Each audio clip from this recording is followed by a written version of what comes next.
Paul told the church at Corinth that he had planted the seed, Apollos had ministered and watered, but who was it that gave the increase? It's God that gives the increase. We need God to open our eyes and help us to see that His ways are maybe past finding out, but we're just blessed to get to be a tiny little part of the great big things that God is doing in our world. Hallelujah. Lord, open our eyes.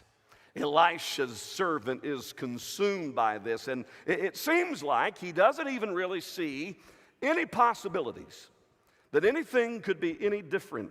He needs to see not only that his work isn't in vain, but we also need to see some new ministry possibilities.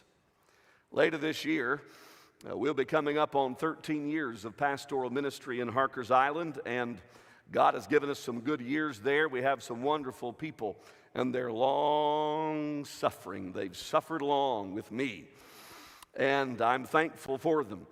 And I'm thankful for what God has done for us. But as some of you know, in 13 years, it can be easy to feel like, well, we tried a lot of things and we've accomplished some things for God. We've made a difference. But not everything works by a long shot. Sometimes we fail. Other times we feel like we hit up against a brick wall. If you've ever been involved in ministry, if you carry a burden for your church, you know exactly what I'm talking about.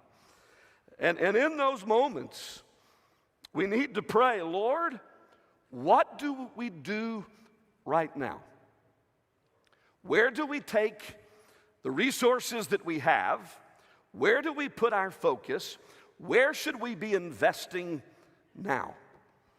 I hope that you pray some prayers like that, because the alternative is to get discouraged and kind of go into autopilot and end up in this very serious rut of ineffective ministry where you're blind to the possibilities that are around you of what God could do.